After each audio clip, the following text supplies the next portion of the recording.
All right, y'all. We are back, jumping into chapter one. Excuse the music in the background. Listen, having ADHD, I need sound going almost all the time, and music is the language of my soul.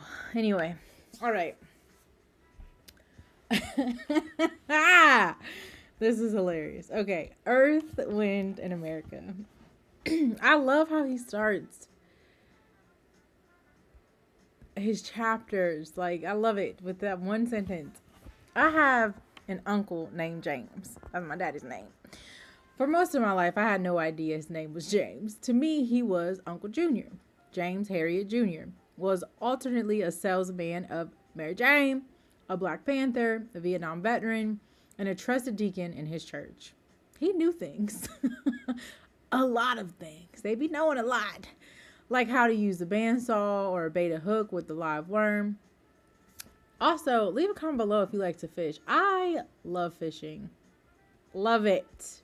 Love it, love it. Anyway, he was infinitely more complex than that. But to me, at age 10, that was the essence of my Uncle Junior. One sweltering summer day, I was visiting his house, which sat on a pond with actual peacocks running around in the yard, playing outside with my cousin. We asked Uncle Junior for some water, and he made us stand on the porch and drink it, ensuring that we were not committing the ultimate sin of Black households. That's right, running in and out of that door, letting that good air out, we pay for. When he collected the drinking glasses, I remember looking through the screen door, watching him put a record on the turntable. I could never forget the music that came out. I don't know what it is about reading this, but it took me back to my childhood, which was in a different era, okay, different time. But when my sister and I would be playing outside, our bikes on the ground, and we used to take the Kool-Aid and the red Kool-Aid, blue, purple, whatever, put it in a plastic bag with some sugar and just like 4 or 5 little drops of water, just enough, and it would make this like thick mixture. We was like crackheads. It was so good. Hands be stained, mouth be stained, and you would just eat little pieces because it was kind of sour too, and you would just eat on it, and it'd be so good. That was our energy drink. That was our monster back then. Anyway, he's. I can never forget the music that came out. He said their names were Earth, Wind, and Fire. I want to say that Earth, Wind, and Fire is the greatest band in history, and is. I mean, yeah, that's a strong argument. But there might be white people reading this book, and I wouldn't want to cause any Beatles fans to have a conniption. I honestly don't know what a conniption is, but my Uncle Junior said it a lot. All I know is that it is a medical emergency that is nearly as dangerous as a hissy fit, which is the deadliest kind of fit. Y'all, this man is hilarious. See, you gotta be a bit of a cornball and scholar to really get it. You kind of gotta be a square to really understand. And if you're not, that's sad. This has me cracking up. All right, anyway. But this is not the time for that. And I love it because this is such an ADHD moment. Like, we're going to expound upon things that pique our interest in the midst of conversation or just our thought process and go on a whole diatribe about that thing and then remind ourselves, anyway, that's not important. We need to get back on topic. Oh, Lord. But I love the way that he does it strategically and intentionally. So beautiful. This is the time for understanding that Earth, Wind, and Fire is basically Jesus-less gospel music. I am willing to bet you aren't aware of just how many Earth, Wind, and Fire songs you know, because they are as ubiquitous as church hymns. And to top it off, they had the 3 elements of all great Black music. 1, they wore jumpsuits with them go-go boots. All great music acts must wear jumpsuits. It is a mandate passed down from the godfather of soul's backing band, the JBs. Since then, if you want to be great, there must be a point in your career where you must dress like a NASCAR crew that fell in a vat of sequins and rhinestones. Many people wonder why Andre 3000 dressed so weird, but I saw Outkast in concert last summer, and Dre dressed exclusively in jumpsuits, and I realized y'all won't let him be great. Y'all won't let him be great. 2, falsetto. Prince, Eddie Kendricks, Michael Jackson, Philip Bailey, all great black singers must have an extra octave. Okay, that is reserved for the Holy Ghost and heartbreak.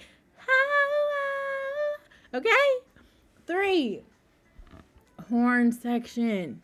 I don't care what kind of music you are playing. The fact is, everything sounds better with a horn section. Ain't that the truth?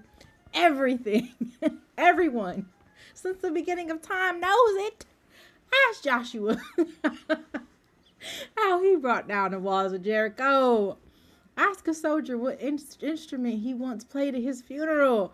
Ask Jesus what sound will signal his return. Them horns, I'm telling you.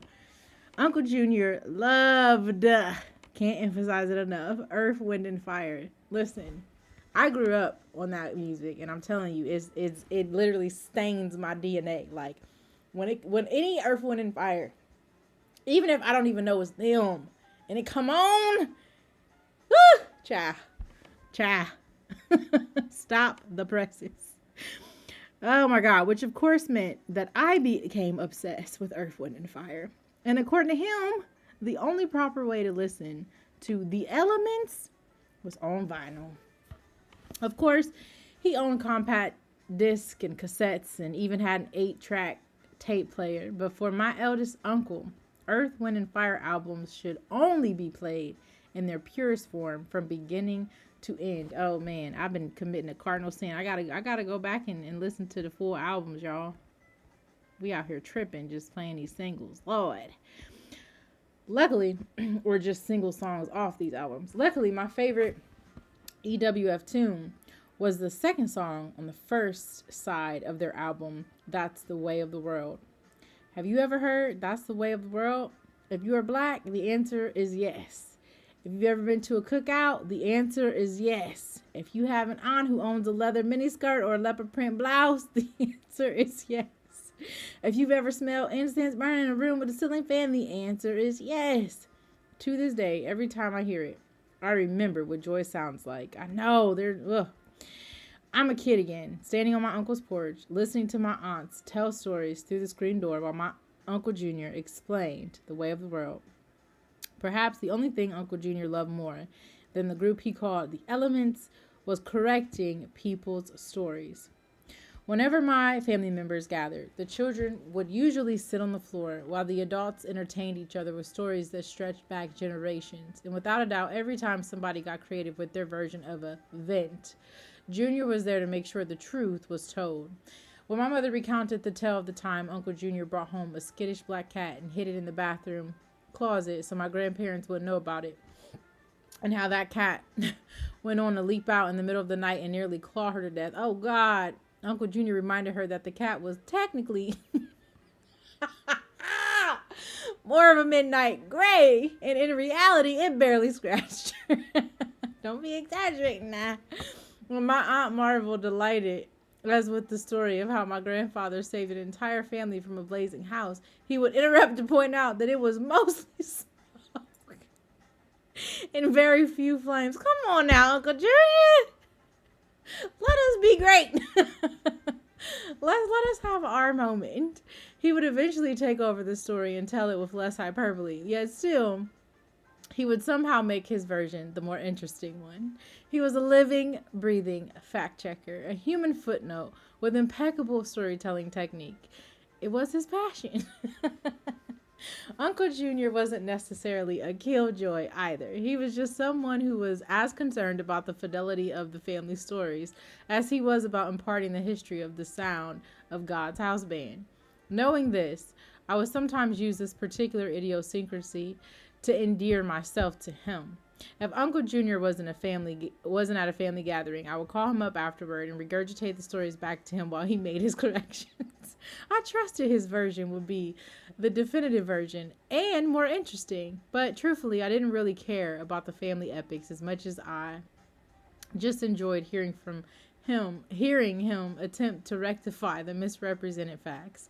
Not only was it hilarious to me, but it gave me a chance to have a one-on-one with my uncle. This ongoing habit didn't just strengthen my storytelling muscle and inform me about my family, it also taught me not to trust anyone's version of history unless I corroborated it with an independent source, which ironically enough is the same method I used to learn the story of America. I love this. The true origin of America is intriguing enough without embellishment. A tale that includes cannibalism, cross-country adventures, and the type of brazen incompetency that almost doomed this experiment in thievery. But of course, to save face and maximize profits, the story was revised until we ended up with the swashbuckling blockbuster that we now have, filled with idealistic, barrel-chested white saviors who immaculately conceived a brand new kind of democracy with nothing but a few muskets and an abundance of caucasity, sprinkle in a few pilgrims and a handful of savage quote-unquote Indians, and for diversity's sake, a few black characters who learn the value of hard work through 400 years of free labor, and you've got yourself a hit. The account of America's creation, you probably learned, starred a group of Englishmen we now call the Jamestown settlers. In the Safe for Work fairy tale edition of the history of America, the English were a mighty empire who forged a new nation out of clay and ingenuity. But had my Uncle Junior lived back then, he would have been like, those guys, mighty? Nah. Cap. During their time, these so-called adventurers had garnered an international reputation for being unsuited for manual labor, let alone planning a new society. Do not obtain your Wait, hold on, y'all. My bad. I'm having a conniption. Do not obtain your slaves from Britain, wrote Roman consul Cicero, because they are so stupid and so utterly incapable of being taught that they are not fit to form part of the household of Athens. Wow, this incompetency would create the need for a transnational human trafficking infrastructure, as well as a reasonably believable cover story to justify the intergenerational dehumanization and theft committed by those so enlightened ones. And it's interesting, too, because when you understand the story of many Europeans and their attempts to create societies and their failure in doing so over and over and over and over again, it's pretty interesting. It is pretty interesting. And even though we do know that many of those nation states at the time were in trade with these powers and definitely were not harmless or, in any way, there was an aspect of swindling and just deception that happened, unfortunately. But that's the nuance of it all, But, yeah, what we see going on right now, though, with these new countries, this new booty, in these same areas, but new nonetheless, trying to head the way with regard to our reparative justice.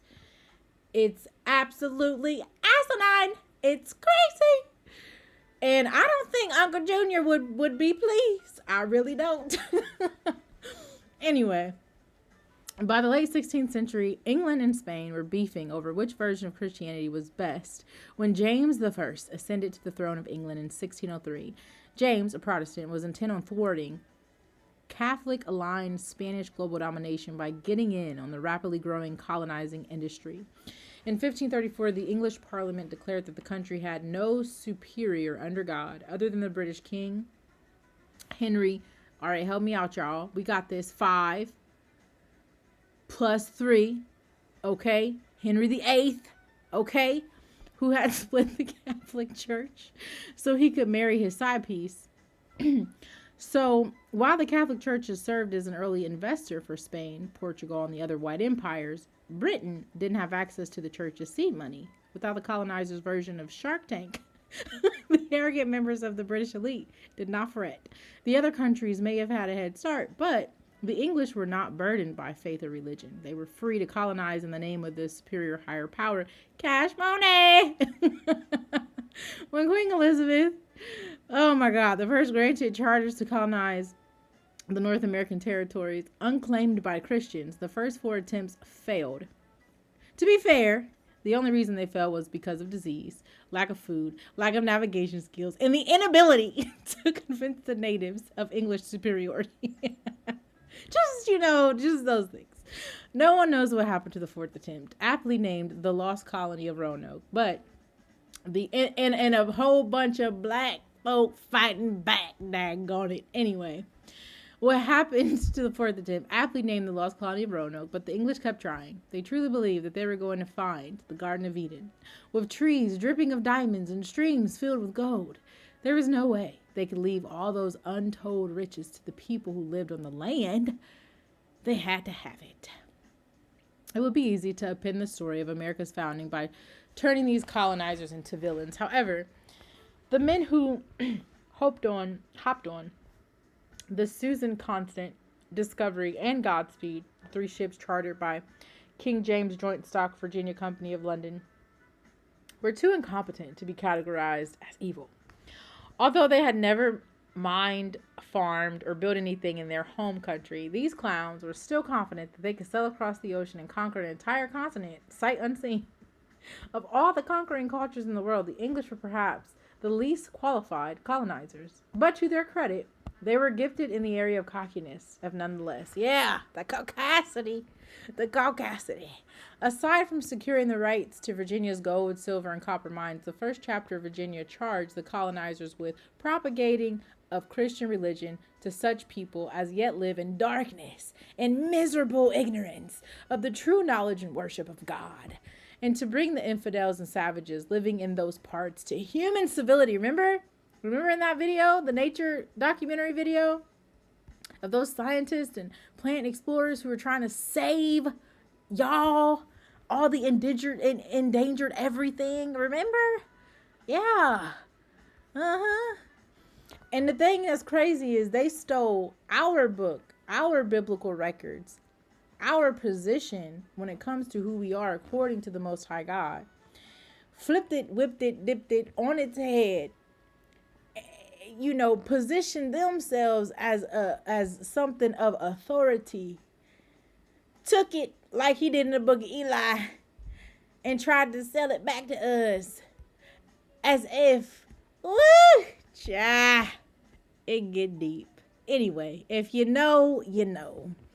In other words, they were going to rob these people, right, of their land, culture, and history, but in exchange for an entire civilization, the Brits would introduce the natives to white church music and hats with buckles. Lord, criminal blasphemy. Seems like a fair trade-off, though, no? On April 26, 1607, the 104 English barbarians arrived at the gate of... Y'all, don't get me... The T's silent, right? Senecoma. A territory in modern-day Eastern Virginia occupied by 31 individually governed tribes. Because they lacked basic geographical fluency and had an enormous amount of hubris, the whites considered the entire coast of North America from Canada to Florida to be Virginia and declared it their own, ignoring the fact that there was an entire functioning civilization here already with a government that wouldn't go down without a fight. This area was ruled by King Wahunasinka, whom the whites called Powhatan. Forgive me, y'all. I don't mean to be disrespectful. I don't know how to pronounce this stuff. I gotta learn me a lesson on that. My bad. Which was actually a term used to describe collective community. As soon as he received the word that some Pale people were near the shore, dispatched a welcoming committee.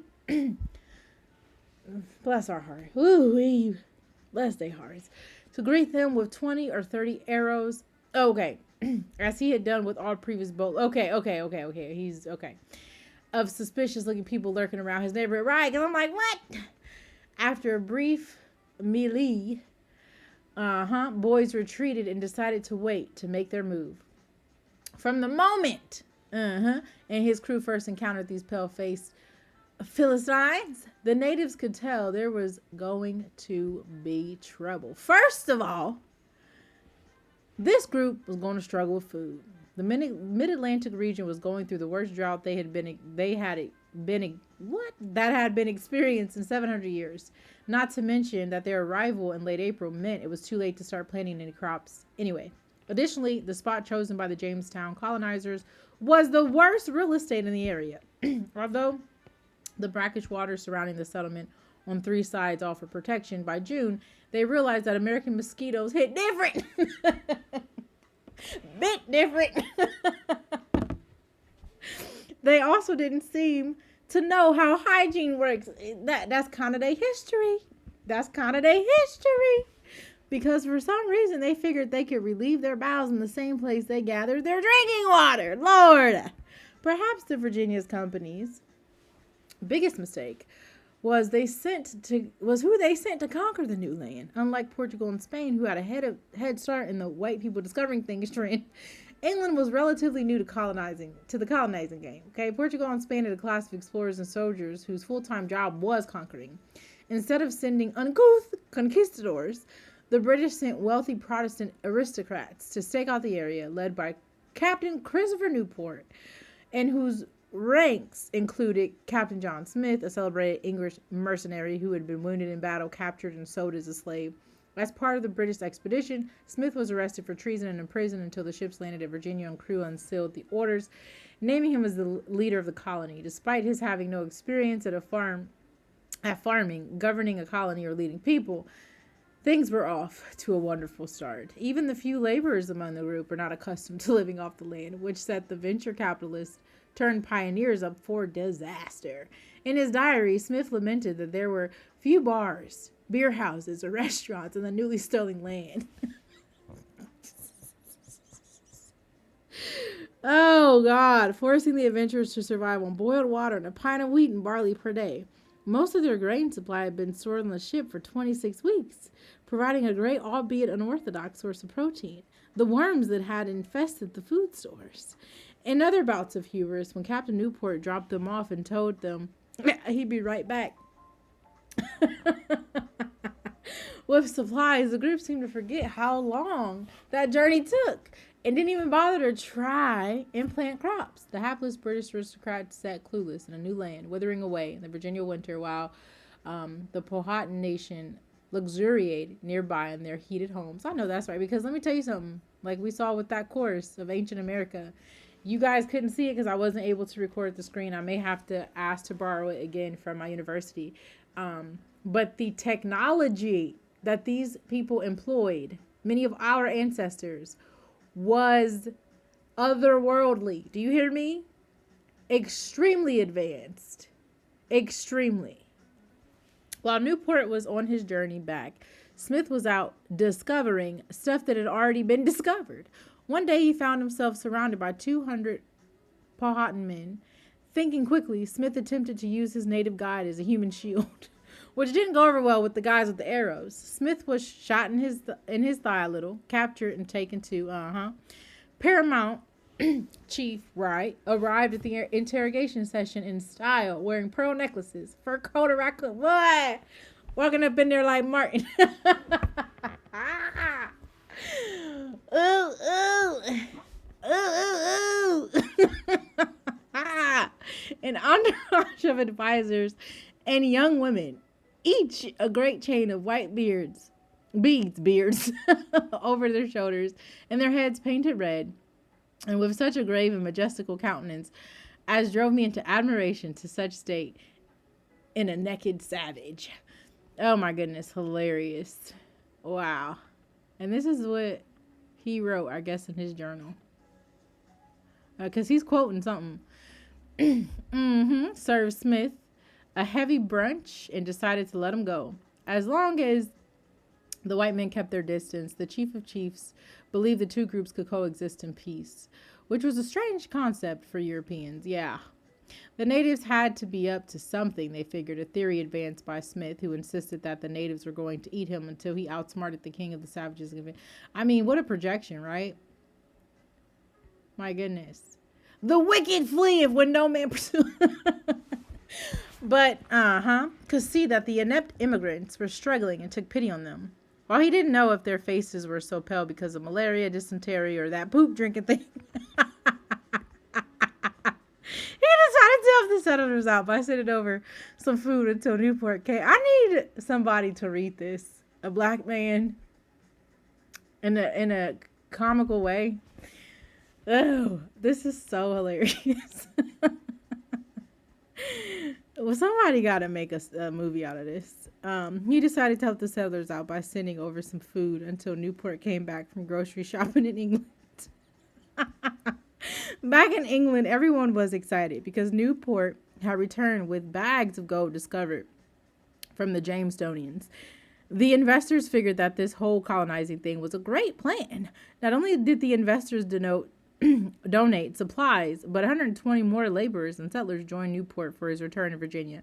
They were not exactly received by a party when they had landed back on the shores, but by the time Newport returned with provisions, craftsmen, and crew, on January 2nd, 1608, 66 of the original settlers had succumbed to starvation, sickness, or Powhatan airheads. Thankfully, Newport wasn't around when the Brits back home realized that the settlers' supposed gold was actually iron pyrite, literally fool's gold.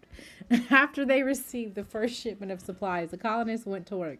Apparently, they hadn't learned a single thing about saving their rations, and like any intelligent civilized society, they once again ate all their provisions and returned to the meager living time they had just survived. You know how it is when people who live in bad neighborhoods start receiving government handouts to avoid starvation. Newport and the colonists came up with the widest plan ever created. They were going to go back to the emperor of the not hungry, right, fully fed, nourished Powhatan people, and bestow on him the honor of becoming an English vassal. After all, who in their right mind would turn down the privilege of becoming an honorary white man? Which is what a lot of these folk in the buffer class are seeking to do. There is only one problem with this genius idea. He ain't kneel for nobody.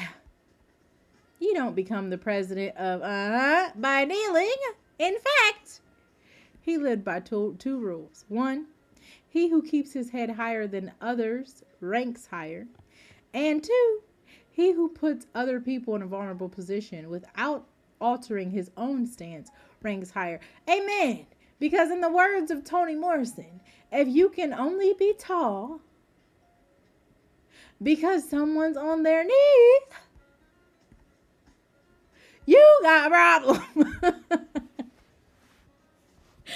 The whites didn't know what they had coming for them. All right, we're going to stop right there and pick back up. Thank y'all for tuning in. Be sure to like, comment, subscribe, share. Excuse me for being such a goofball, y'all, but I am loving this reading and the way it's playing out in my head and the humor perfectly placed on these pages, child. And so y'all gonna kind of experience that, all right? It is what it is. Anyway, y'all be blessed.